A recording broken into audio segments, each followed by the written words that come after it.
I know this is gonna be good.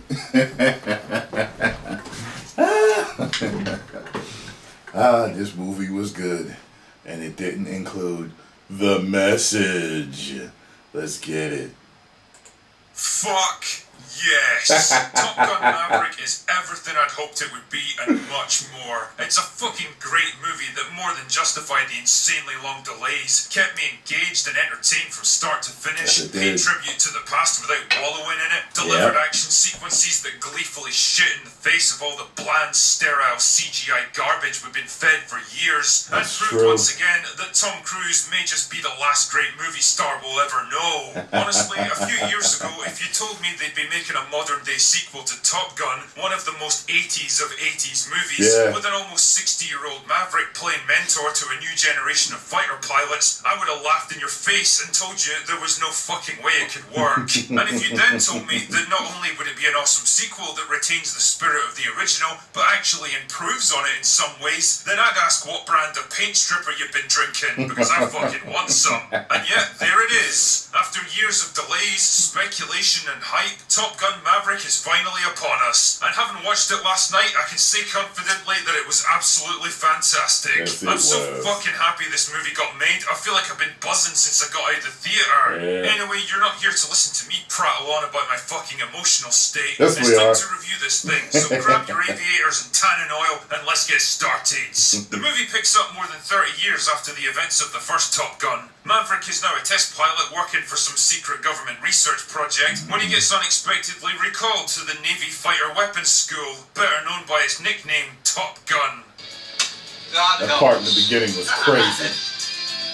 Anyway, the Navy's planning a strike mission to destroy a nuclear research facility in, not Russia, before it can go online and start producing weapons of mass destruction. That's what I was thinking. Defended, the only way in is through a narrow canyon, over a mountain, and then up the other side before the enemy can lock on and blow you out of the sky. It's a bit like the canyon run from A New Hope, only this time you don't have the Millennium Falcon to help you out at the last minute. Basically, it's a virtual suicide mission that only the best pilots in the world can even attempt. And as one of the only active pilots left with actual air-to-air combat experience, it's up to Maverick to train and prepare them for the mission ahead. Kind of stole that. There's just one problem. One of the candidates happens to be the Star son of Wars, Goose, Maverick's former best friend before, you know.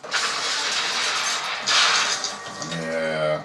What's are the odds, eh? So the bulk of the movie is devoted to training up for the big mission and the rivalry and unresolved issues between Maverick and Rooster. The harder Maverick trains Rooster and the other candidates, pushing men and machines to breaking point, the more the tension rises amongst the group, and the more Maverick himself is forced to confront his guilt over what happened to his best friend and find a way to be the leader he needs them to be. And this being a Top Gun movie, naturally it all culminates in an epic airborne action sequence where the team launches their do-or-die mission into not Russia, encountering a bunch of dangers along the way, and have to finally become a team and work together to pull through. But will they all make it back alive, or will history repeat itself? It's not exactly a complex story, because just like the original, it doesn't really need to be. Top Gun was never some labyrinthine tale with shocking twists and revelations. It was about putting a bunch of young hotheads together into a highly competitive environment and just watching what happens. It was all about the rivalries, the egos and personalities of its characters, and the sequel is really no different. Thank fuck.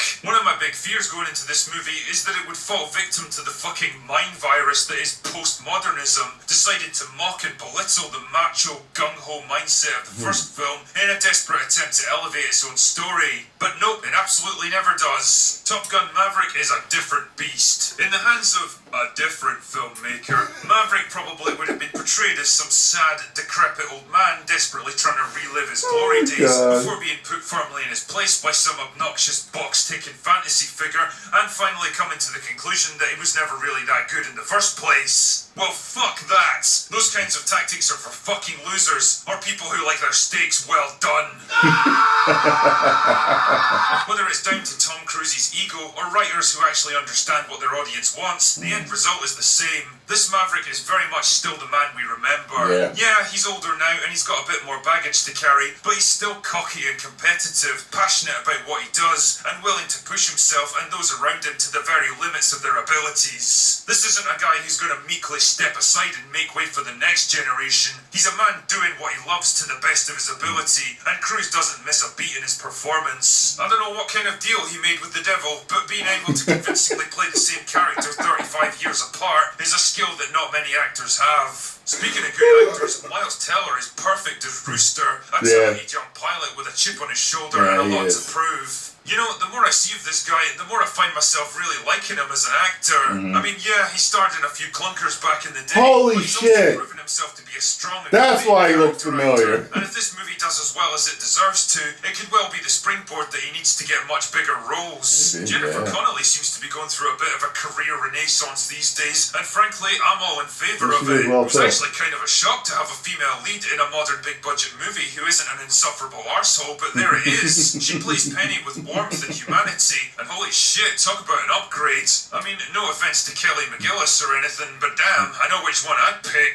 Truly, the years have been kind to you. Unfortunately, they haven't been quite so kind to Val Kilmer. I mean, credit to the filmmakers for giving the guy some much-deserved screen time and for working around his disability with tact and sensitivity. But damn, it's such a shame he's not capable of doing more. Iceman was one of the coolest antagonists in movie history, and it would have been had a great new to see Iceman a more expanded role who here. did really well. It is what it is, I guess. And his scene with Maverick is well played by both actors. Oh, and I've got to talk about the cinematography here. The original Top Gun was made in an era before CGI made it possible to do basically anything with zero risk or difficulty. And I half expected this film to follow suit, but nope. It's done pretty much entirely with practical effects. Apparently they did most of the flight scenes by putting the actors into real aircraft, and goddamn, it shows. There's a weight and realism behind the air combat scenes that no amount of sterile green screen could ever hope to replicate. I mean, yeah, clearly they had a bit of help for some of the more intense stunts that just wouldn't be possible to do in reality, but for the most part, it looks and feels like this stuff was actually happening. You see the difference it makes when you know that the actors and film crew actually did this stuff? You see how much more immersive and exhilarating it is? You see how fucking boring and unengaging it is when you know the actors were just standing on an empty soundstage surrounded by green screens? God, I've missed movies like this. Now, if I had to be super picky, I'd acknowledge that some of the dialogue can be a bit clunky and simplistic at times, falling into the trap of telling rather than showing.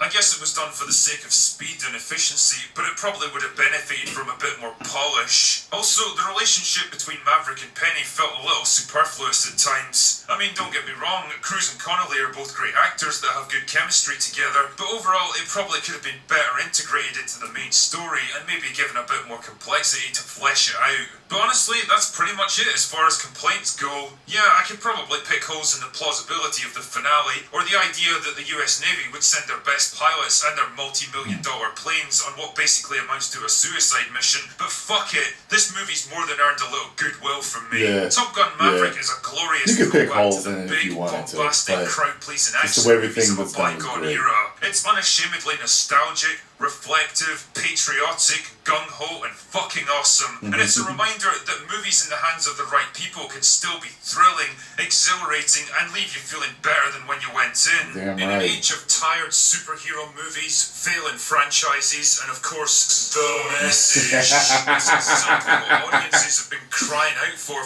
years. The age of films like this and its star might be coming to an end now, but as Maverick himself would say, maybe so, sir.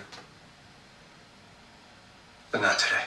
Now, just before I wrap this one up, I'd like to say that today's video has been sponsored by me. Some of you probably know that when I'm not reviewing movies and drinking until I black out, I somehow find the time to write action thrillers all of my own. And as it happens, I've got a new one coming out in August. Dark Harvest is a fast-paced, globe-trotting action-adventure that uses a real-life unresolved mystery as its backdrop, and I'm excited to share it with the world at last. I'm pretty confident that people will enjoy it, and well, if you ever felt like supporting this channel but you didn't want to bother with Patreon or any of that other stuff, then perhaps you might consider picking up a copy. It's available to pre-order on Amazon already, along with all my back catalogue of other books, and I'll leave the link in the description if you'd like to take a look.